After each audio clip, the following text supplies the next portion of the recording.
So, welcome back again. The third day of this conference is about the internationalization of the scientific staff. So, it's finally time to hear from international scientists themselves, international scientists who came to Germany or German scientists who went international and came back later on. Let's hear about the opportunities and challenges of professorships at German universities from their perspective. And for this dialogue, I would like to welcome Heike Rauer. She's in charge of the appointment management, onboarding, and dual career service at the Rheinische Friedrich-Wilhelms-Universität Bonn.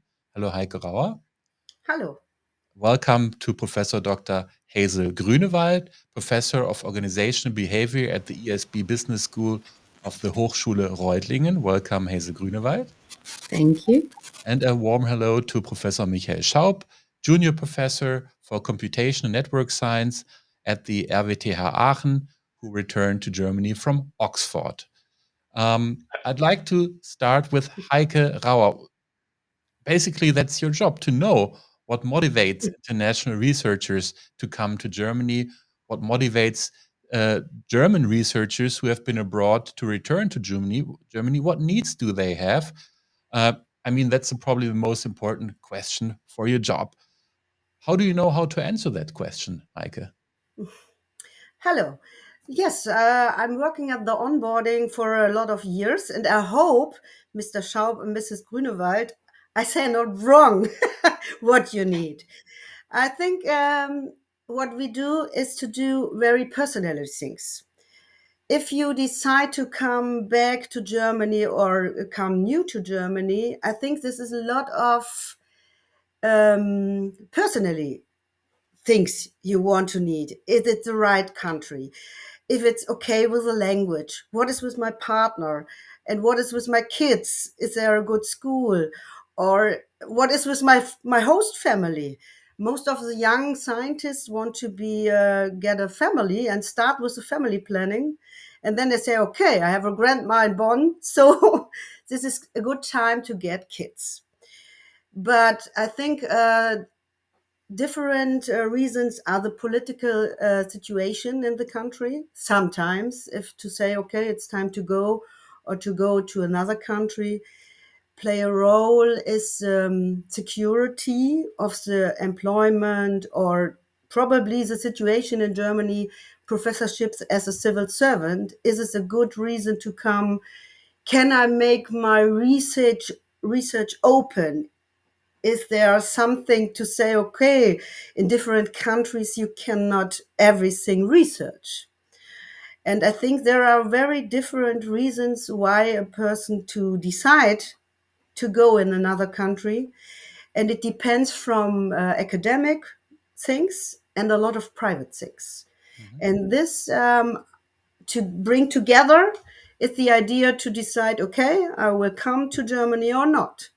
Mhm. And I think it's a good invest for all institutions and universities to ask about them, to say, okay, what are your opportunities? Why you are coming? Why not? What are your special focus? It depends from every person, woman, man, younger, the family situation. Every person has I think, an individual situation. It's always complicated to generalize, but would you say Mhm. that German universities have become more attractive to international researchers? Is it easier? Is your job easier now than it has been 10 years ago, maybe? My job, it's new, very new, because a lot of my job is to do the bureaucratic things and the bureaucratic jungle of Germany. If you come, Mrs. Grunewald is laughing because you know it. If you are coming to Germany, you have a lot of paperwork to do, and if you are a new professor, you don't like to ask what is writing here and what is done here. When I get a flat, where is the register of the city? I think you need a trustful and open-minded person to say, okay, we can help us. I think my job is new, but now a lot of institutions have understand that the people needs more than economic help. Mhm. I So, think this is now it's growing up. yeah, thank you so much. So, let's talk to Hazel Grünewald. Maybe start by telling us a little bit more about yourself. You received your BA from the University of Nottingham in Britain. So maybe tell us a little bit from about your way from Nottingham to Reutlingen. Okay, it was love. I got married to a German, and I think that's quite realistic for people that want to come and take on a professorship or work in research in Germany. It could be economic or political reasons, and for some, it's just very simple. They see their future family being in the country. And so I really loved what Heike Rauer said before. The personal touch is really important. We can't generalize. A little bit about my background. Yes, I grew up, studied in the UK. Didn't really plan to have Germany in my vision of things, but marriage brought me here. I worked freelancing and in industry, and then I went abroad. I went to Bulgaria. So I worked in the area of international HR training and development and management development. And then I came back and because I had an academic background, I'd also done some teaching at Nottingham University and I had a network. It was an opportunity for me to continue in the area of academia. So to summarize, Germany was not your first academic choice. It was your first personal choice, so to speak. So not the academia Absolutely. was the decisive point, the personal one was. So since you're here now, what what are your impressions? What do you observe? What maybe are the challenges that that you face? Can I start with the opportunities? Yes, that's for us. The Germans like to start with the challenges, I and it's know always it's a better. different cultural difference, but I think it's So important please to start with the emphasize opportunities. reasons why to come. I mean, it's a beautiful country, and privately, it's definitely something that I would really urge people to get to know. But if you're looking for a professorship or a scientific position at a German university, and when we compare the opportunities to a lot of the rest of the world, uh, tenureship is security for civil servants. There's a really good base salary. There are lots of allowances if you're starting a family, if you have a spouse. And as long as you don't, they always say in German, in German, don't, well, I'm not saying it in German, I'm translating, but, don't steal a silver spoon. So basically, if you're in the system and you're doing a decent enough job, you have that baseline security. And it's not a given in a lot of parts of the world. So I think that's a real positive. There are opportunities to research. There are different, like I said, allowances. There are different grants. You have a possibility to build up international networks, and there's a strong industrial network. So those were the chances. Okay, now to answer your question about the challenges. I think it was really interesting that Heike, that you spoke about, things like you've got to understand, where people are coming from, and given like a certain political infrastructure and so on, you've got to give people stability. Now that is an incredibly attractive and important factor. But once all of that is sorted out, once all the bureaucracy is done and people are here, again, you've got to keep supporting them, because if those people aren't integrated and if they've only come because it's a secure position, but it doesn't fulfill them, or they're not meeting the needs of the students or what their fellow colleagues believe to be important, then there's a disconnect. So Can you it's a give us continuing. one specific example of bureaucracy that you faced, that you encountered? Oh, I mean, One, when you only first, one. oh, just one, okay. I mean, when I first applied, there's I don't know, a German Führungszeugnis. I don't know. It's like when they look at your criminal record. So I had to go and get this from the UK. In the UK, they told me we don't do this. So just in application, but it goes on, and I think Frau Rauer can give you many more examples. It's an ongoing. And do you feel that your university, Hochschule Reutlingen, has helped you, has supported you enough, or would you wish some more advice, some more help, some more support that is maybe not yet there? We heard from Heike Rauer that Mhm. those are pretty new positions, actually. Yeah. What I have to really say, to be honest, is I started 15 years ago, so it wasn't there. I did use my experience and gave feedback, and I'm assuming that now for younger, newer professors, that support is there. I've worked, even if not centrally, in giving inputs there. From what I sort of see from emails and various experiences, I think maybe not perfect, but it's certainly light years away from when I started. Mhm. Thank you so much. Michael Schaub, when I look at your, if I look at your resume, I mean, they're basically, it's all over the place. You know, you were at Zurich, you were in London, you were in France, you were at the Massachusetts Institute of Technology, you were at Oxford. That was the last station, from what I see. So basically, you were all over the place. First of all, why? Why did you decide to go all those places? Is it just a matter of temperament or something of how you just are? And more important, what brought you back? Okay, so yeah, that's interesting. For matter of temperament, I've never thought about that as a reason so far. So some of these reasons are rather trivial. Other were more, let's say, strategic and planning. So the first reason why And did I sorry, I go? forgot Belgium, by the way, but that's Yeah, just. it is fine. That's all fine. So the way why I went abroad in the first place is actually a rather trivial reason. So I'm German. I grew up around in between Bonn and Cologne, in a town called Brühl. And everybody it turned out that everybody, in fact, of my class that tried to do similar things, sort of in the STEM or MINT, as you call it in German, sphere. Most of those people went to Bonn, Cologne, or Aachen, which is, I think, rather typical for German pupils. And I wanted to do something different, and so I didn't go there and so at the time my cousin was studying in Switzerland, and he said, well, why don't you apply to Zurich? And so I did. And there's a peculiarity of the Swiss system that they take your Abiturszeugnis, so your final degree certificate, and they just keep it.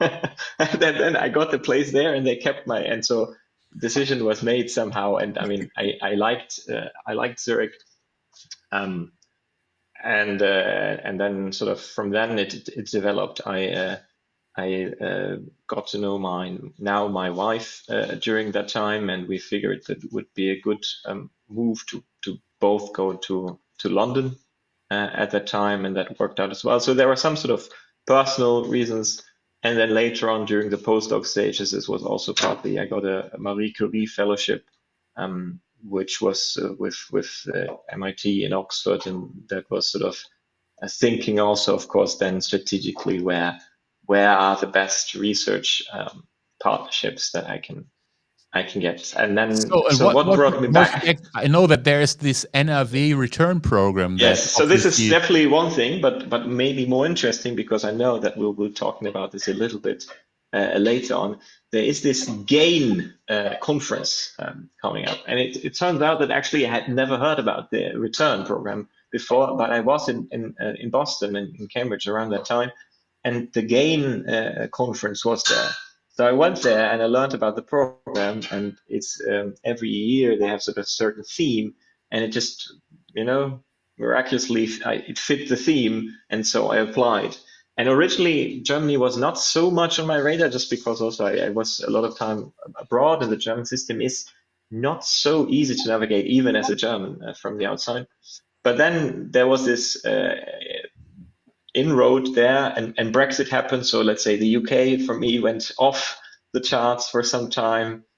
In the US, we didn't want to stay in the longer run because of the, let's say, the educational and health system and so on. And the UK and the US are both great countries to live in, to do research, but it was just family-wise not really for us. And then Germany, NRW return program came at the right time, and it worked out. So here we go now, 4 years back in Germany since Thanks so much. So 2020. Heike, what you started off with really proved true. It's always a matter of personal stories, personal decisions. It's not only, it's partly about academic decisions, but it's very much about personal decisions. And obviously, a good and sound institutional strategy takes that into account and works with those personal decisions. Michael, just one follow-up question. This NRW return program, what did it offer you? Just to get an idea, how did they support you? How did they help you? So for those who don't know this, so the NRW return program is a regional program from the state NRW. It's sort of it gives you 1.25 million euros. So it's a large scale program, and it basically allows you to build your own group. There is some negotiation. So in my case, I was lucky enough to be able to get a tenure track position with that. I mean, I've now in Aachen, we have these sort of onboarding and mentorship programs as well. And so it was, it was a nice time for me in the last 2 years here.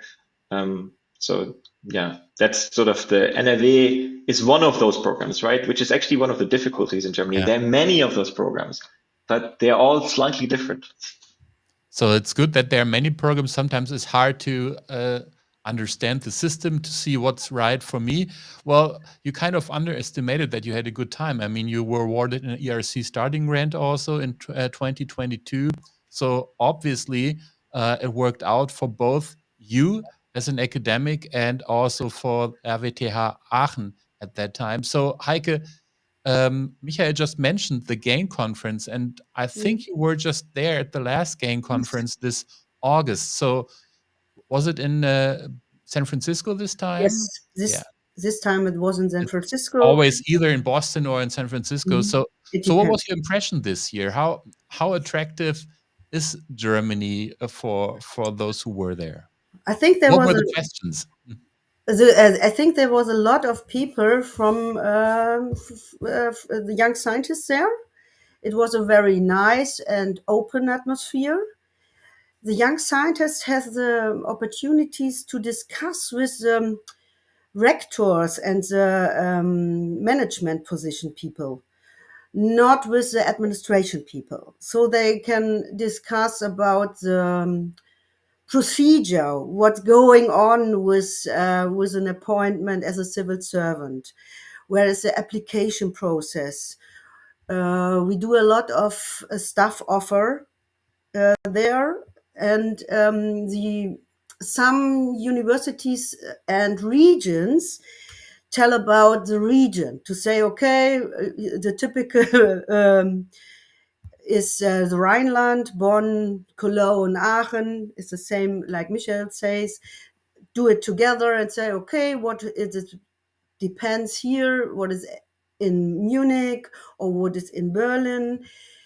The people that are coming, I think to 80% there was returnees, to say German people, I think this year, and 20% the rest from international all over the world or international scientists who are studying Germany and have in mind to get back.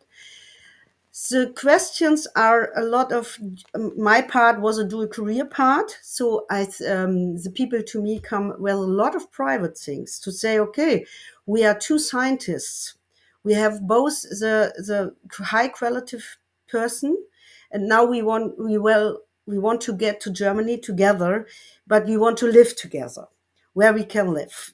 Cologne, Bonn, Aachen, okay, one professorship in Aachen, one in Cologne, it's okay. You can live in the middle. One example, but a lot of question about health insurance, social security, retirement question, application process, I think career steps, tenure track, Kita, a lot of about Kita places where we can in Germany Kita places, because in the press every time is saying in other countries Germany has no Kita places. It depends from your region. It's education for the kids, how much it's costs a Kita place, where I So get a flat, and so on. So Normal those are things. those are the concerns, not so much about the quality of science. It's about those frameworks, because I think that's what people actually know and are aware of in their disciplines. Where are the places, the academic outstanding places? But what they are not aware of is the whole framework around it.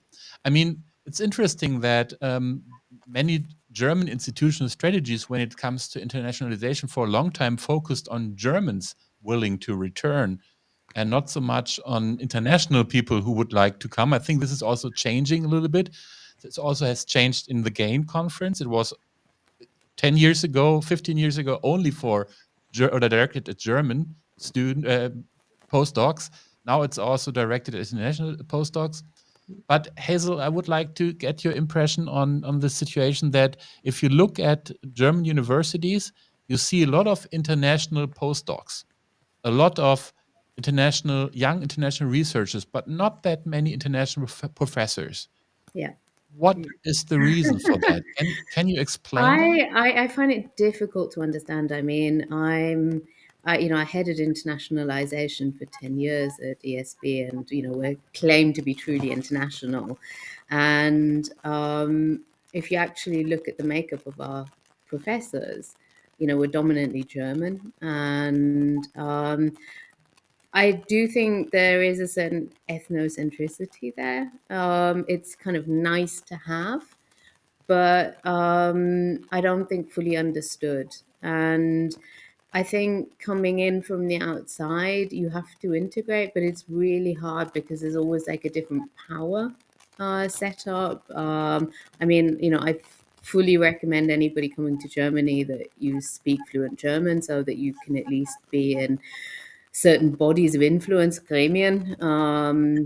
But I think, to answer your question, we go in the outset of, these are the criteria we're looking for, and we just don't advertise widely enough. We don't make it attractive widely enough. We're not really trying to pull people in and integrating them. So I think while there are all these wonderfully attractive components of being a foreign professor in a German environment, it's possibly not well understood and not really well recruited. Thank you so much. Michael, maybe you also have an explanation for that, why we see many international researchers on the doctoral and on the postdoc level, but when you look at the professorship level, it's less and less, fewer and fewer. And I think this is also true for the RWTH Aachen, which is a very international place in general. Yeah. So it's not easy to say. I guess there's not just one reason. But one aspect that contributes to this is certainly that the German system is relatively complex and complicated, and the path to professorships are, as I've sort of alluded to, also relatively diverse. I think compared internationally, in Germany, professors tend to be relatively old once they're hired. So this sort of tenure track position that I'm now on is a relatively recent development within Germany. And in particular, if you're a foreign researcher, I think the role model that you have in mind is sort of the American or maybe the British, the UK one. So you start early, you get it into sort of an assistant professorship role. you are able to do your stuff, and sort of there's a more or less streamlined pathway. If you go to Germany, well, then there's the Max Planck research groups. There's this way you could try be on a tenure track. You could be just a junior professor without a tenure track, and so on. So this inherently makes it difficult for people to navigate. And then, as Hazel already said, I think there are actually many aspects about the German system that are really, really good, but they're just not very well known. I think the amount of flexibility that you have as a professor in Germany is much higher than, for instance, if you start as an assistant professor or as a lecturer in the UK, right? So we have much more freedom about what we teach, how we teach it, and so on. So social security, these are the sort of aspects. They're not as well known, and maybe they're not as well emphasized in the recruiting. I don't know, but certainly this is something I think we're sort of underselling ourselves as German research institutions, and we could do better. Hazel, Language is a factor, of course, always, but I think sort of there is a shift. I mean, there's part of it is also that there is still, I would say, a certain myth, let's say. Germany is known for bureaucracy, and part of it is true, right? But some aspects are also like, well, you have to be really old, and somebody has to die first until you become a professor, something of that kind. And one thing maybe that one could add is decision processes are very slow. So if you apply for a professorship in Germany, it takes about a year if it's fast, let's say, until you can start. And if you're young, international, you apply in Netherlands, you apply in UK, and so on. And by the time the Germans get back to you, you already have your job, and then you don't move on. So maybe that's another contributing factor. And the problem is that those stereotypes to some degree really are true. You can hear about that really from time to time, that international researchers get back some feedback from a German university from 2019 or something now, 2021 now, and they're at a completely different stage in their career now. And this is not the norm, but it happens. And I saw, Hazel, that you would like to add something. First, I would like to again invite the audience to share your questions with us. But Hazel, go ahead. What I just thought was really positive from this discussion, I mean, from what Heike was saying, it's amazing that there are people like that, go-to people. I never had it. I think that's a really good step in, because there are so many things that you have to just discover yourself. And another thing that is difficult in the system, maybe it's universal, I don't know.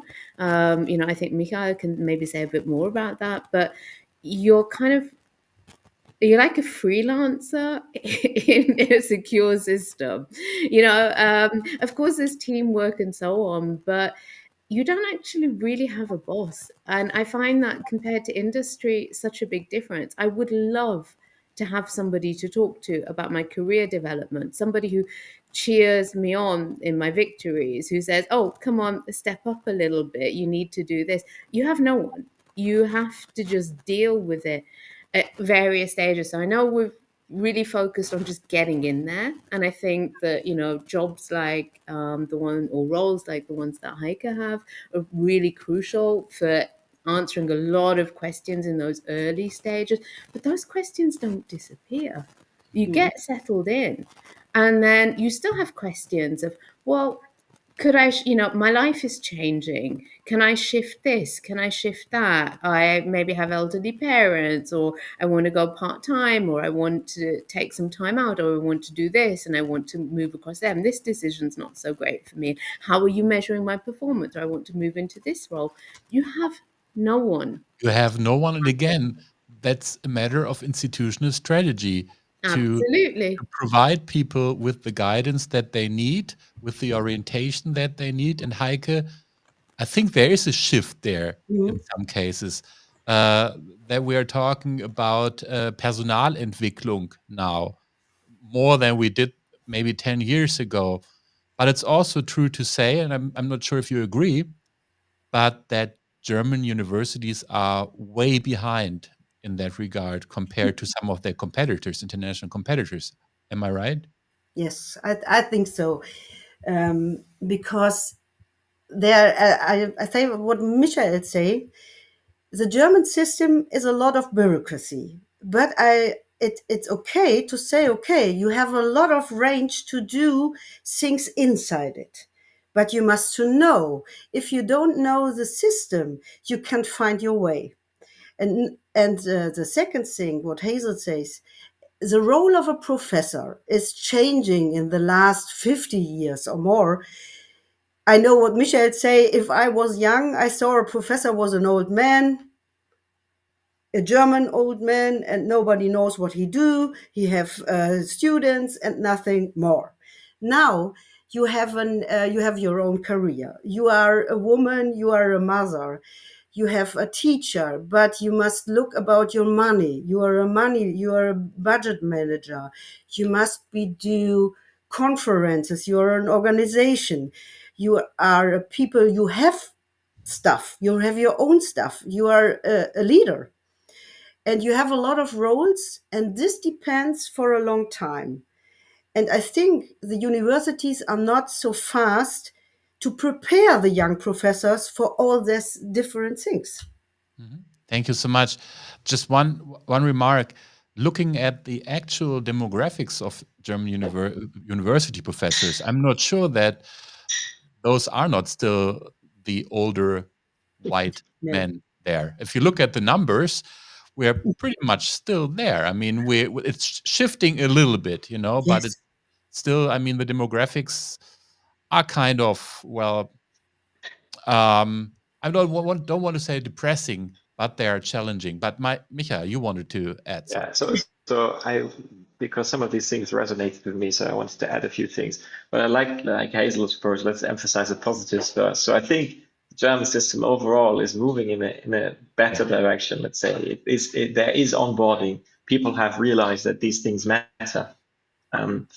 What is still there, and it's just kind of funny, like it's also like Hazel said, right? So I was not aware actually how much freedom there is as a German professor. So I had this sort of American style model in, right? So assistant professor. So you certainly somebody will tell you, okay, this and this are the possible courses that you can teach. This and this is how it's done, right? This is not how it happens, right? Typically, you have all this freedom, which is great, right? But you have to know, but then you also have all this booklet on these are the rules, right? And as long as you abide to those rules, you can do whatever you want somehow. But this is, and this is the complicated bit. So sometimes at the start, I felt like, wouldn't it be nice to have some sort of sane defaults, right? So that somebody tells you, okay, you can do whatever you want as long as it's in with its restrictions, right?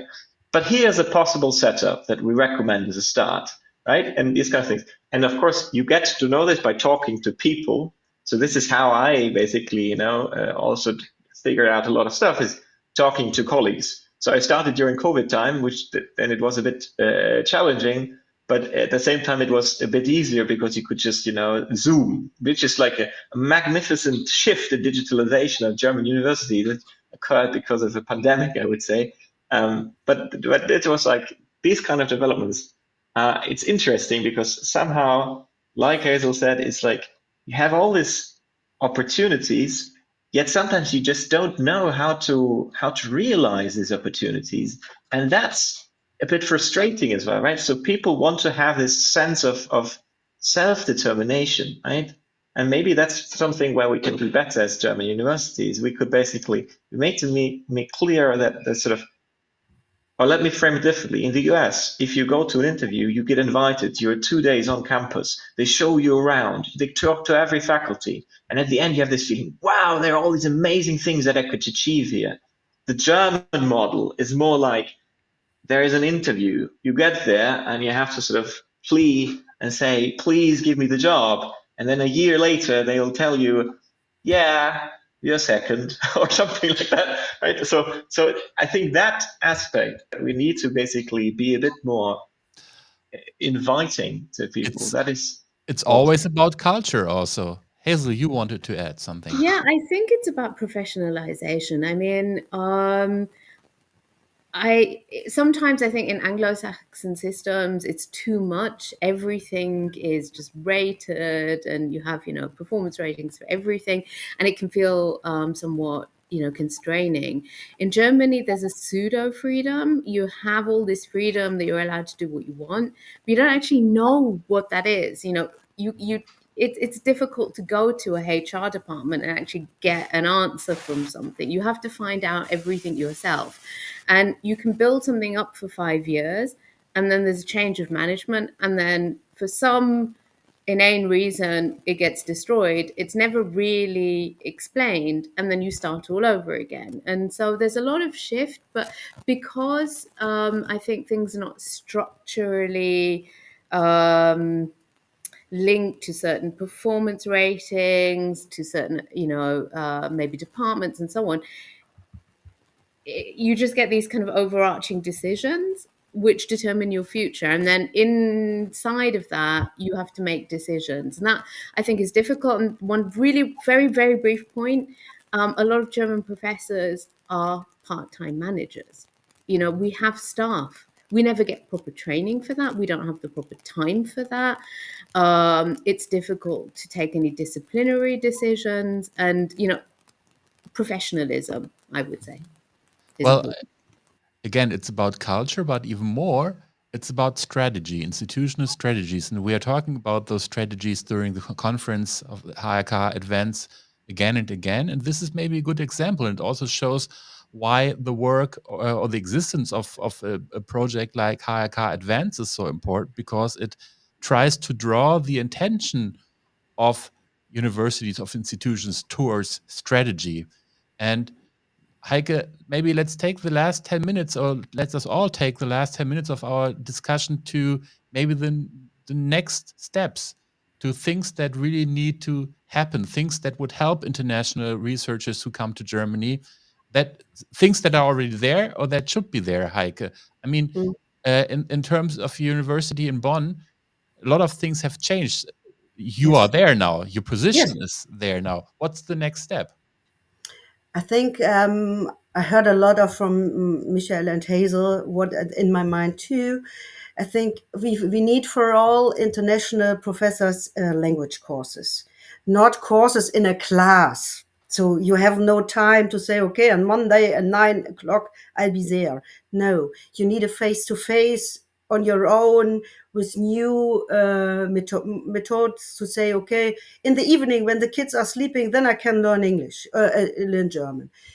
You need a program like mentoring, I think. If you have a professor not in your education science, far away, he's older, and you say, okay, this can we do, you can ask this person, I know someone in administration who can help you. I think you need Personalentwicklung to say, okay, what do you need as a role as a professor, as a leader? I have staff. What are the reasons to do with staff? And networking, I think there's a good reason to say, okay, bring people together who is in the same situation. Not in the same, in Germany, a lot of people think about hierarchy. This is, it's too old. Look at people in the same situation and bring them together. Integration in I think all those things about Gremien work. I think there is a lot of to do. There's one question in the Slido chat that I would like to forward to you. I mean, if you change one system, switch from one system to the other, it puts some additional strain on you. If you're in one country, you move to another one, and the question is, do German universities consider international staff special needs? For example, is there for this additional strain any acknowledgement and tenure track requirements? Is there anything that takes account for that, Heike? I don't know. As in Bonn, it's I not. don't know. Oh, okay. I don't know. Yeah. Because of tenure track, I So maybe think. some kind of discount in teaching for a while or something like that. But Hazel, looking at you, you were also shaking your head as Yeah, an I initial didn't. reaction. Yeah, nobody explained anything to me. I was just thrown into cold water. I think there's a lot that's been done, so I don't want to discount that. But I would fully agree with Heike in what she says. I think we need proper HR, more accountability. We need to support people throughout their careers. I mean, it only makes business sense. I mean, it's expensive for the taxpayer to have German professors.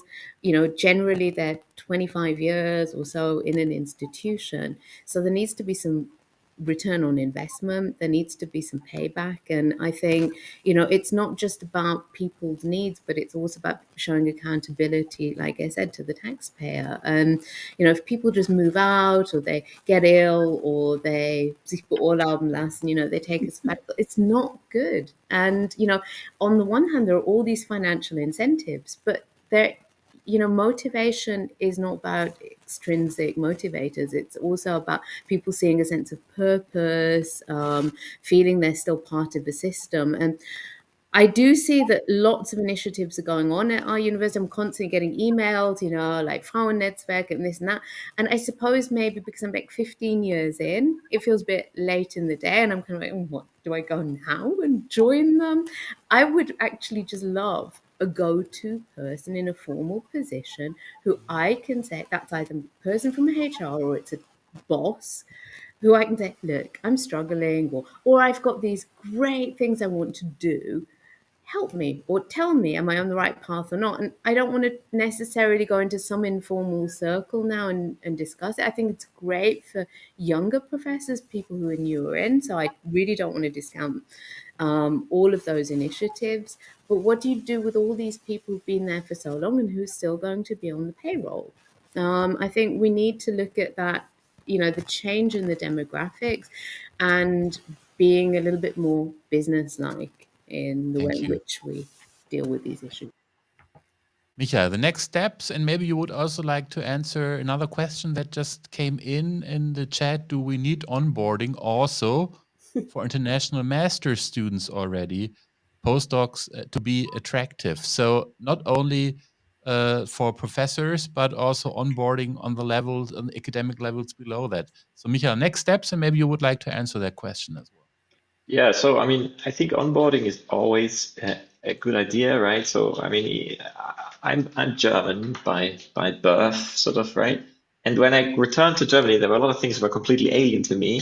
And but the expectation was just, well, you know that, right? So you're supposed to know, but I didn't. And it was not bad intention, but sometimes I think we just need to explain not only how things are supposed to be done, but also like why, so it makes sense, right? So it clicks with people. It's like, oh, okay, this is why they're doing it like this, and so on. So this is sometimes we don't do this. And there is, of course, let's say, onboarding for first semesters at universities. I mean, why shouldn't there be onboarding for master students? A lot of students change their master program. I think in certain instances there is something like this, like the first week of the course and so on. But in general, yeah, I mean, it doesn't hurt, right? In the long run, what we want is to keep the best people Well, where we are. So let's make them feel welcome, and let's make them feel that they can achieve whatever they want to achieve wherever they are now. I mean, and I think it's a good investment, basically, so in the time. Yeah. well, So if we talk about international professors, more international professors, tomorrow we should start with the international master's students today, because they may want to stay then, which is even much easier if you want to attracting international researchers on the senior level, if you just are able to make them stay in academia, in German academia. Thanks so much to Michael Schaut. Thanks so much to Hazel Grünewald. Thanks so much to Heike Rauer for talking about opportunities and challenges of professorships at German universities from the perspective from international scientists. And we really have to sell ourselves better. That's my impression. Obviously, many things are not that bad as compared to international competitors. So we have to talk more about it. But moreover, we have to apply more strategy, institutional strategies. We have to make more. We have to take the opportunity and the potential of the international researchers that's come to us and develop that through institutional strategies, talking about Personalentwicklung, for example, for giving advice and orientation to them. And this is probably some of the challenges that are lying before German universities in the years to come. Again, thank you so much to the three of you. Und damit wechsle ich dann zum heutigen Abschluss wieder ins Deutsche. Wir sind am Ende unseres 3. Tages der HLK Advanced Herbsttagung angekommen. Wieder vielen lieben Dank, dass Sie mit dabei waren, dass Sie mitdiskutiert haben, mitgefragt haben, dass Sie auch hoffentlich morgen wieder dabei sind, denn es lohnt sich, wieder einzuschalten. Im Mittelpunkt steht morgen etwas, was wir heute schon ein bisschen berührt haben, die Internationalisierung der Lehre. Und auch da wird es wieder spannend, das verspreche ich Ihnen schon jetzt.